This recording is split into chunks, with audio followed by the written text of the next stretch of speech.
My life is a narrative in many people's heads that causes an enormous amount of suffering. You can't imagine how many people's lives are made miserable by a very unhappy story in their head that they identify with and call it my life. It's people just driven to suicide by an unhappy narrative that tells them how awful my life is.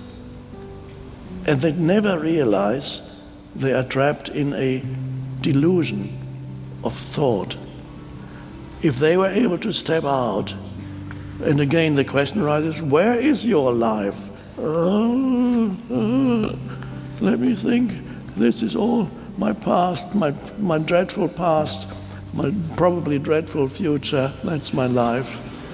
All the things have gone wrong, all the things that I missed, all the things that people have done to me, all the things that the universe has done to me, all that is all just been just awful.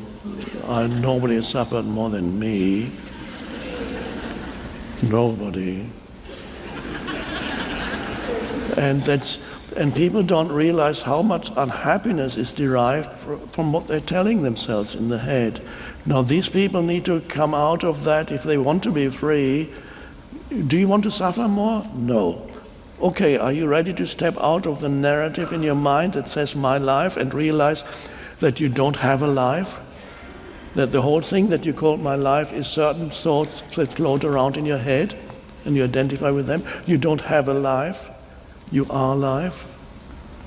And to realize that you are life, which is a temporary expression of the one life, the one consciousness that pervades the entire universe. You are a temporary expression of that one life. You don't have a life. And if you don't have a life, you can't lose your life. People say, he lost his life. She lost her life. How does that work? There's he and there's his life. Who is he and who is the life that he lost? There's a duality there that doesn't exist. You can't lose your life because you are life. You don't have a life. They are just memories and thoughts in your head, yes. But the life that you are can only be realized in the present moment. And in the present moment, the first realization comes to you when you realize that there can be gaps between thoughts.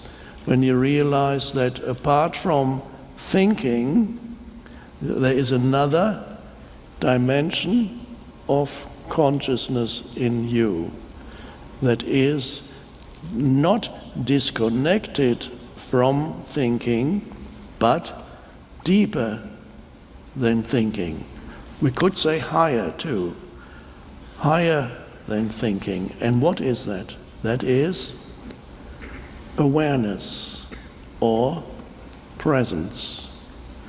And you realize this dimension of consciousness in you right now when you become conscious. I'm slowing down, as you might have noticed. When you become conscious that there are not only words here being spoken, but there are also gaps between the words.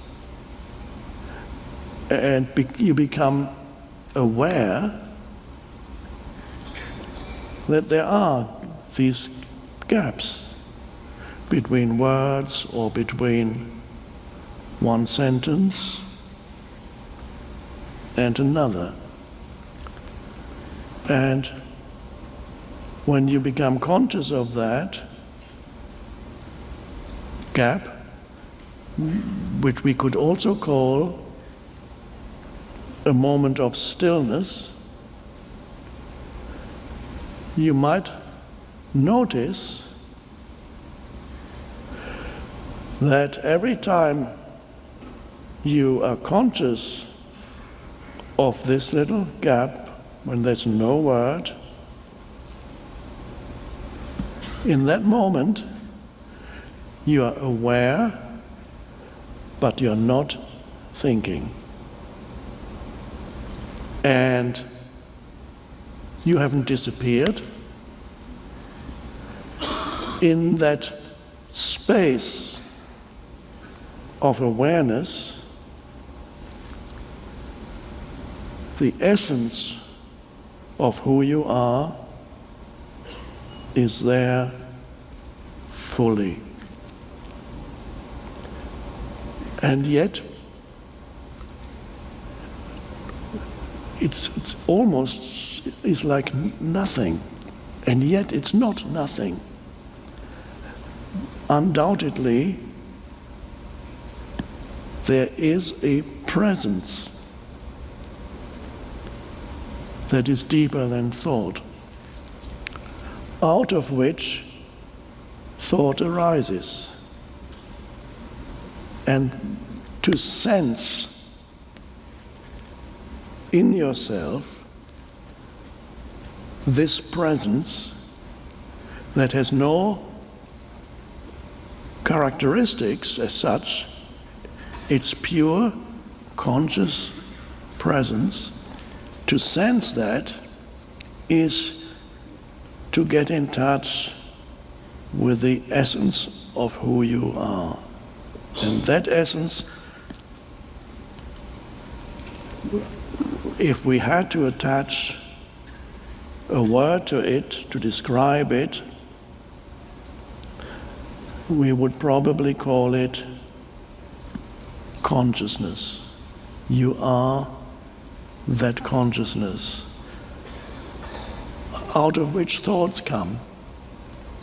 In the same way, I sense or experience thoughts as movements on the surface, like waves and ripples on the surface of a vast ocean. Thinking. Now, if you only live on the surface, then all that you have is waves and ripples, which are thoughts. It's only this dimension for you, and you can't stop thinking. And you look for some kind of answer to who you are on that level only. Maybe if I join with this ripple, I'll feel better. Or I need to accumulate power over all these other ripples, then I'll be someone. Or I need to own more ripples than others. But always never being able to go beyond that. So, the cessation of thinking, which is not falling below thinking, which is not a regressive step to where the animals still dwell, because the animal has not yet arrived at conceptual thinking. Consciousness, yes, but not conceptualization, not thought.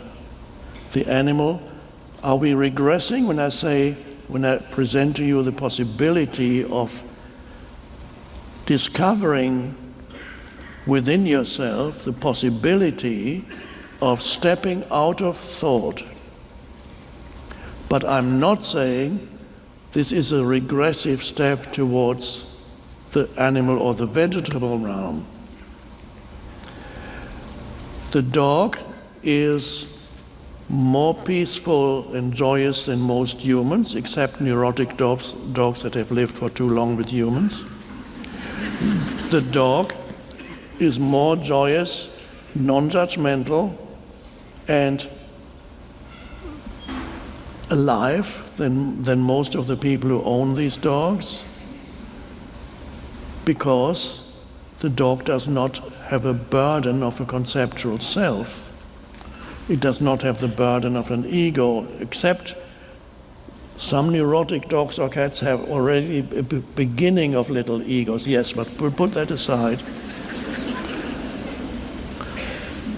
So the dog looks at you and does not judge you because it doesn't have concepts, but is conscious. But are we going there it's wonderful. Why do people love dogs and cats? Why do they go, Because when you look into the eyes of a dog, you realize for a moment, you connect with the dog, and you can sense the beingness or the consciousness of the dog looking through the eyes back at you. And this consciousness of the dog, although it's not the same as the human consciousness, is also one aspect of the universal consciousness, temporarily taking on the form of dog. This consciousness looks at you, and for a moment you feel free to not think, and you might not even know that. When you look into the eyes of the dog for 3 or 4 seconds, you're not thinking when you feel joy arising. For 3 or 4 seconds. And it makes you feel good.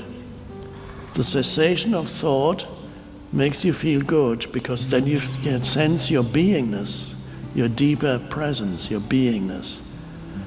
And this is why people connect with animals. They give them moments of sanity,